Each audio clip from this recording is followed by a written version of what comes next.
we're closing up tonight, I'm going to repeat a few things, but one is that we wanted you to, again, keep in mind how not to spool up when you're, of course, dealing with kids. Yeah. And number one is don't take the child's resistance personally. It's just the way it is. Remember, I mentioned to you earlier that, one of the main themes, if you will, one of the main beliefs of all children is the purpose of life is to have fun. Yeah. And anything that gets in the way of fun is going to be resisted, and they're going to resist it in a number of ways. Okay.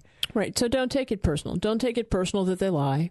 I'm reading and I'm talking to other people, and all kids seem to lie. Don't take it personal that they break rules. All kids are out there to have fun. Yours are too. You just, part of not taking it personal means you really have to be aware of what it is you want from your child, what it is you want for your child, and you have to hold firm. And when they aren't in compliance, you don't cave in, because when you cave in and give them what they want, you've taught them that you will cave in if they hold in there long enough. You've taught them positive reinforcement, Number two, let go of the notion that your child will immediately and responsibly act on whatever demands you make.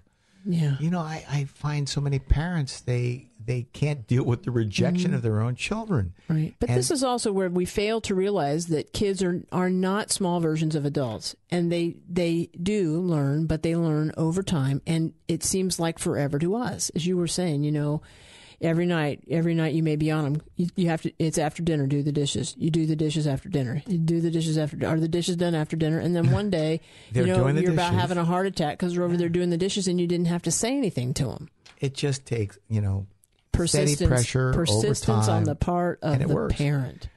Number three, please never forget Grandma's rule. It works. It works. It works. Grandma's rule is, I'll do this for you if you do that for me. Yeah. It's the idea of bartering, the idea of trading, the idea of, when you're responsible and you help out around the house, then I'm responsible and I help out by giving you certain things. Then number four, and again, we've mentioned this several times, but we really like the bench rule.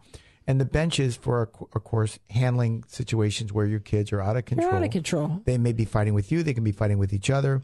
But behaviors that exceptionally naughty children have, that's what bench means. Number one, you're going to sit on the bench, and you're going to sit on the bench until you can do these four things. Right. And you designate it. You designate where this is in the house. It doesn't change or rotate. It is a spot, and anybody uses it. It can be a chair, it can be a bench, but it's not a timeout. It's not punishment. Well, it could be a timeout, but it's really not punishment. But number one is, I want you to clearly explain to me what the problem is.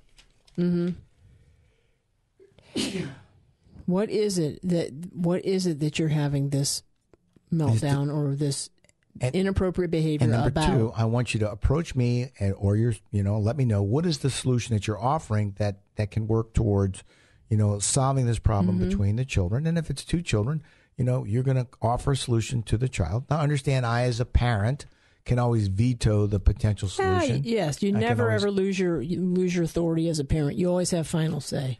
And that idea of clearly defining the problem, we've found that a lot of times our own children really don't understand the problem. Right. For instance, not doing homework, he loses certain privileges, and I say, well, what's the problem? And he says, well, I lied about homework. I said, no, that's not it. The problem is that you know the rule about doing homework, and you're still not doing it. It's not the lie. And we hadn't mentioned this before, but too often parents focus on the fact that the child lied. Right. And they get off track of what the problem is. Yeah, let's focus on the problem and not worry about the person's lying here. That'll work its way out over time. Right. But number one, clearly explain the problem. Two, offer a solution. Number three, apologize to the person you've offended. Apologize. Yeah. And it works. We've seen this where we've had our own child, have to apologize. We say, that's not good enough. And then finally, you got to end it with a hug. End it with a hug. That's the idea that we embrace each other. We've had a lot of good ideas tonight. The ideas about staying calm and not getting spooled up. And we do want to reassure you that, the good news is that the vast majority of kids grow up to be good adults. Yeah. You keep even pressure on there. I know at times you feel like it's not working, but have faith.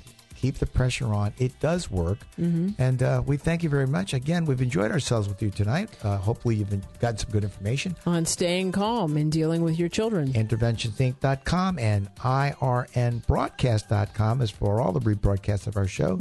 We thank you so much for tuning in. We look forward to talking to you next week. Have a good night.